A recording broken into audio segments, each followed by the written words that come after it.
Hi there, Shauna Lynn Simon here from Beyond the Stage Homes, and I am super excited about this week's Around the House Tip of the Week.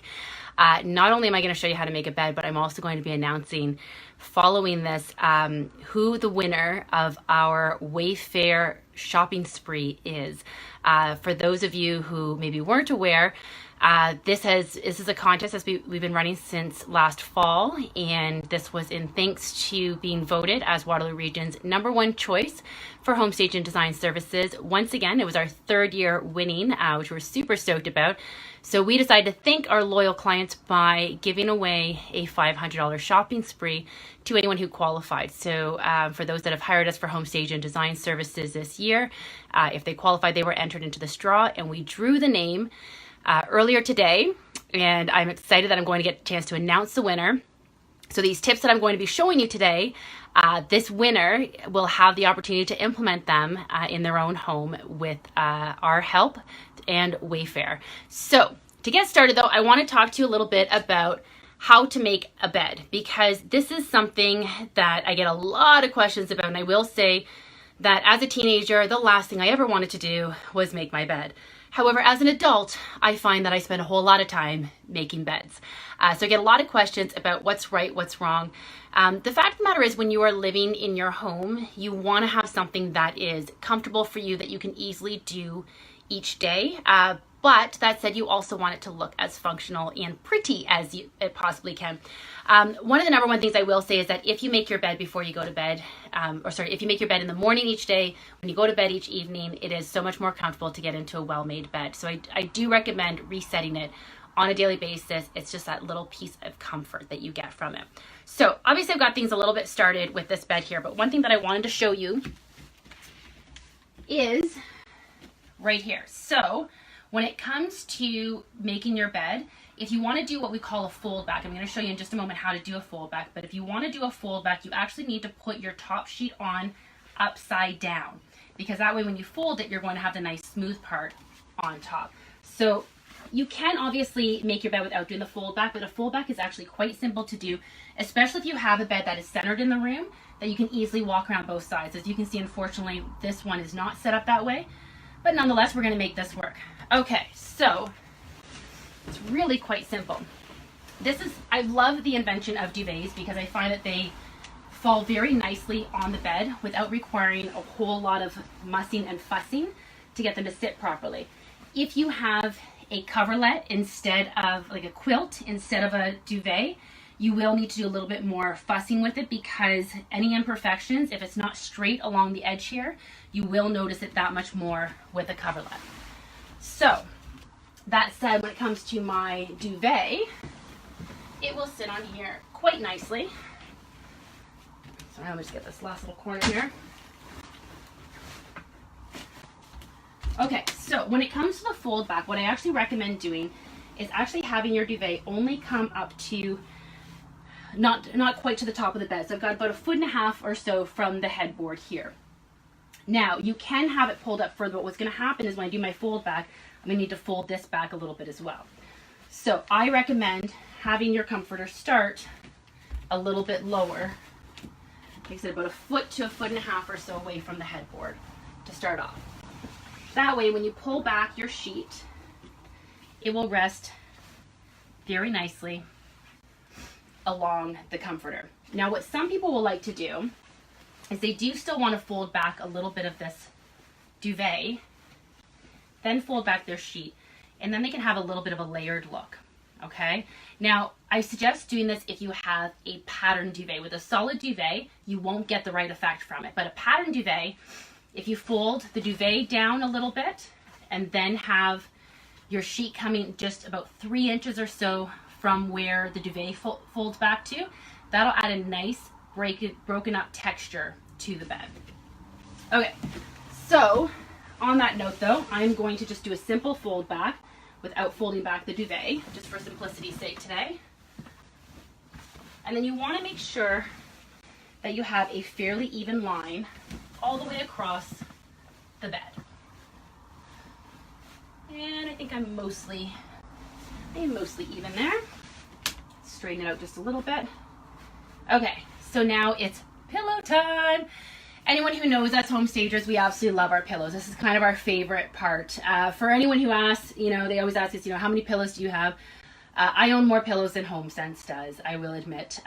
We probably have, I don't know, maybe 600, 700, might be 1,000 pillows. Honestly, we lost track, I think, after a few hundred pillows. But it is one of our favorite things to shop for, because one of the coolest things is that changing up the pillows on your bed can help to create a whole different look. Now, I'm working with a queen bed today. If you're working with a queen bed, I generally don't recommend doing the Euro pillows, which are super large. I believe they're 26-inch pillows. They tend to overwhelm a queen size bed, but you can still have a lot of fun with it. If you have a king size bed, you can use the Euro pillows, and you can use them either in front of your sleeping pillows or behind. And I'll show you what I'm talking about. So for your sleeping pillows, I always get this question too. Do you put this flap on the inside or on the outside? To be honest, I change it up. Kind of whatever you feel like, basically. But I do like to have the pillow standing up against the headboard whenever I can.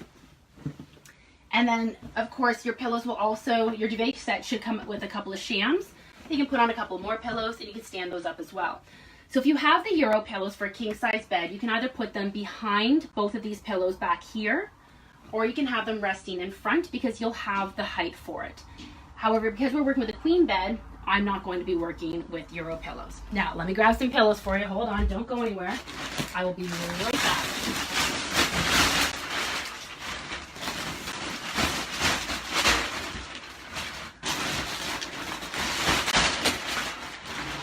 Okay, sorry for the noise there. I had them wrapped up and I apologize. Okay, so how many pillows should you have on a queen bed? Minimum is 3. So I'm going to show you what 3 looks like. Okay, now these are nice big fluffy 18-inch pillows. You can do a little bit of a chop on them if you want to. You definitely don't have to. And then a third pillow in front. Here's one of the rules when it comes to accent pillows on your bed. You want the largest in the back, and you want to work towards smaller. I also recommend changing up the shapes. So you see I've got square pillows in the back here, and that's a nice rectangular pillow here. If I had a couple of smaller rectangular pillows, they could also go in front of these. I'll kind of show you what this looks like in just a moment. And then I still do a small pillow up front. As a general rule, most queen beds, we do 5 pillows. At minimum, we do 3. If I'm doing 3 pillows, I'll show you what I'm going to do. With 3 pillows, I like the idea of doing a nice throw, just tossed lightly at the foot of the bed. See how fabulous that looks? Okay, so now let's change up this look a little bit. Let's do a 5 pillow look. And bear with me. Not a lot of room in here to make this work. So, and we're doing this all live, so you get to kind of see everything in action as opposed to the edits that I'll be doing later on for a YouTube type video. But this is all live. You gotta love the live stuff. All right. So you see what I mean by these are nice large pillows. I want to do 5 pillows, so ideally the pillows that go in front of these back pillows are going to be a little bit smaller. And then I love doing a nice different shape in front, like I said, and again a smaller pillow is kind of a single one. You can even add, there's no reason that you have to stop at 5. You want to keep adding pillows, you can. You can add a little bit more texture as well by adding some more pillows, again different shapes and sizes. You will want to make sure that everything sits up nice and evenly.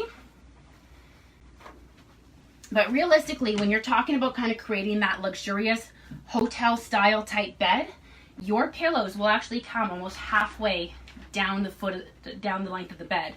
So that's sort of your gauge. You really do want that many pillows. Now, I get it. When it comes to living in your home, let's face it, you need to live there. So how do you manage all of these pillows? Well, there's a couple of things that you can do. You can easily have a nice bench, storage bench of some sort that you can put all the pillows into every evening and pull them out every morning. You can toss them on the floor, toss them on a chair, toss them on top of another bench that you have in your room or your dresser or whatever. Make sure that it is manageable and it's easy for you to put together each and every day. But as you can see, it doesn't take much to put it together. It creates a beautiful and luxurious look and makes it oh so cozy to come home to. So now, what you've all been waiting for, right?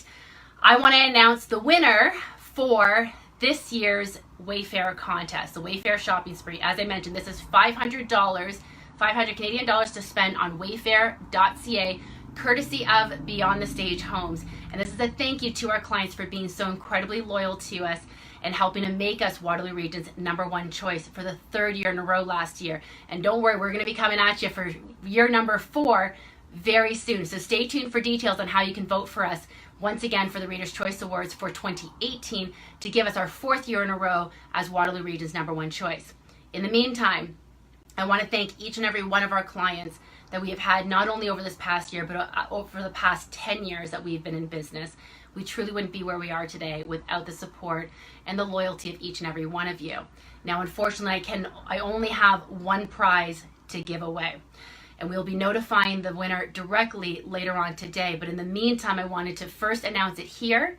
So big congratulations to Michelle and Kevin Thompson.